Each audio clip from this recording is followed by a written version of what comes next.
स्वागत है बच्चों YouTube क्लास में आपका। आज का टॉपिक हमारा है यातायात सुरक्षा शिक्षा। इस पर ये कक्षा 8, 9, 10 तीनों में लागू है। गवर्नमेंट के द्वारा यातायात सुरक्षा शिक्षा को लागू किया गया और ये महसूस किया गया कि आज के युग में सड़क दुर्घटनाएं बहुत होती है, तो बच्चों को इस प्रकार शिक्षित किया जाए कि वो भविष्य में इन नियमों का ध्यान रखें। संबंधित इसी से हम चलते हैं। सबसे पहला हमारा जो इसका टॉपिक नंबर पॉइंट 1 रहेगा कि जो सड़क पर पैदल चलने वाले जो व्यक्ति होते हैं उनसे संबंधित हमारे नियम, सुझाव और उपाय क्या है यातायात के द्वारा। देखिए नंबर एक हम बात करते हैं कि पैदल चलने वाले व्यक्तियों को हमेशा फुटपाथ पर चलना चाहिए। नंबर 2 हम बात करते हैं यदि सड़क पर फुटपाथ नहीं है, सड़क खाली नहीं है, तो हमें सड़क के बाईं ओर चलना चाहिए। हमेशा पैदल चलने वाले व्यक्तियों को सड़क के बाईं ओर चलना चाहिए। नंबर 3 हम बात करते हैं तो सड़क पार करते समय हमें जेब्रा क्रॉसिंग का ध्यान रखना चाहिए। जहां जेब्रा क्रॉसिंग बनी हुई होती है उस पर से हमें सड़क पार करनी चाहिए। नंबर हम 4 बात करते हैं जब हम सड़क पार कर रहे हैं तो हमें दाईं तरफ और बाईं तरफ देख के सड़क को पार करना चाहिए कि कोई वाहन सड़क पर नहीं आ रहा है।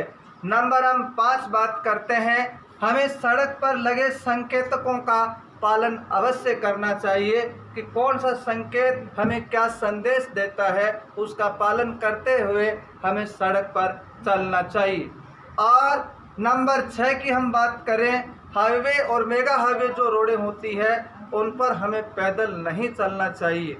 ठीक है विद्यार्थियों, ये हम बात पॉइंट नंबर 1 की बात हमने की कि सड़क पर पैदल चलने वाले व्यक्ति किस प्रकार से अपने यातायात के नियमों का पालन करते हुए अपना सुरक्षा कर सकते हैं।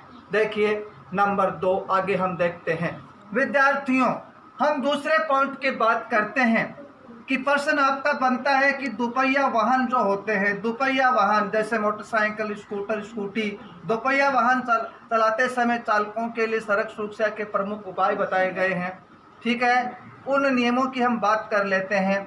2 या 3 या 4 नियम आपसे पूछ जा सकते हैं। नंबर 1 हम इसकी बात करें। नंबर 1, दोपहिया वाहन चालकों को लाइसेंस उनके पास होना चाहिए। व्यक्ति 18 वर्ष के बाद में उसका लाइसेंस बनता है, लाइसेंस प्राप्त ही वाहन चलाए जाने चाहिए। नंबर 2 हम बात करते हैं नशे में वाहन नहीं चलाना चाहिए। नंबर 3 हम बात करते हैं दोपहिया वाहन चलाते समय हमें हेलमेट का प्रयोग करना ज़रूरी है।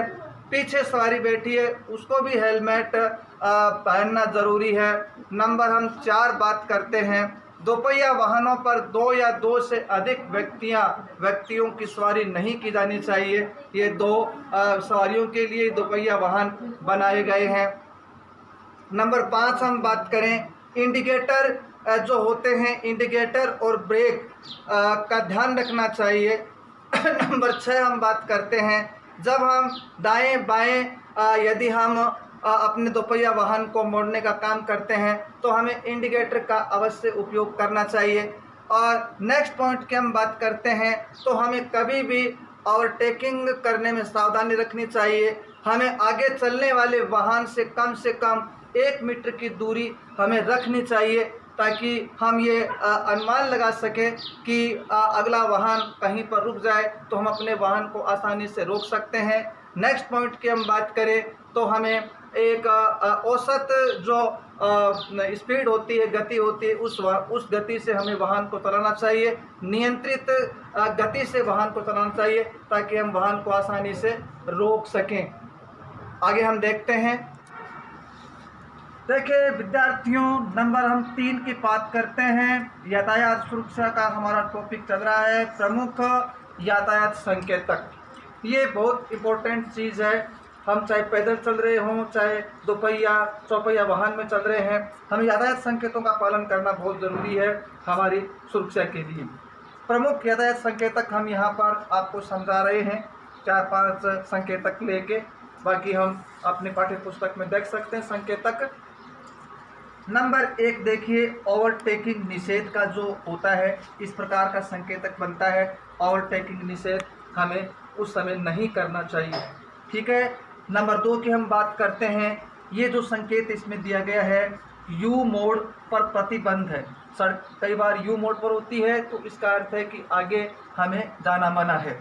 ये क्रॉस रोड का संकेत है, 2 रोडें क्रॉस होती है, संगम चौराया इस प्रकार बनता है, 2 रोड क्रॉस का संकेत दिखाया गया है, ठीक है। ये जो संकेत दिखाया गया है, सीधे प्रवेश निषेध का संकेत है कि हमें सीधे चलने के बाद में आगे रोड पर जाना मना है, ठीक है। ये जो संकेत दिया गया है, ये संकेत आपको बताता है कि धूम्रपान निषेध है, ठीक है। ये कुछ मैंने यातायात संकेत लिए हैं, चित्र सहित लिए हैं। परीक्षा में प्रश्न पूछते हैं कि प्रमुख कुछ 2 या 3 यातायात संकेतक बनाते हुए उसके बारे में लिखिए, तो आप इस प्रकार लिख सकते हैं। आगे हम देखिए, अगले पॉइंट के हम चलते हैं। ये जो हमने एक यातायात संकेतक के लिए एक ट्रैफिक लाइट का एक चित्र बनाया है। ट्रैफिक लाइट में जो प्रश्न बनता है, ट्रैफिक लाइट का चित्र पूछ सकते हैं, इसके बत्तियों का क्रम पूछ सकते हैं। बत्तियों का जो क्रम होता है, बत्तियों का क्रम लाल, पीला, हरा, ठीक है। लाल, पीला, हरा एक प्रश्न सीधा बनता है 9th क्लास, 8वीं क्लास और 10th क्लास के अंदर कि यातायात बत्तियों का क्रम लिखिए। तो यातायात बत्तियों का जो क्रम फिक्स होता है, लाल, पीला, हरा, इसमें क्रम भंग नहीं होना चाहिए। पहले लाल, फिर पीला, फिर हरा, ठीक है। यहाँ पर ऊपर पूछ सकते हैं, सबसे ऊपर लाल बत्ती होती है, फिर पीली बत्ती होती है, फिर हरी बत्ती होती है। ये तीनों का अलग अलग अर्थ है, ठीक है।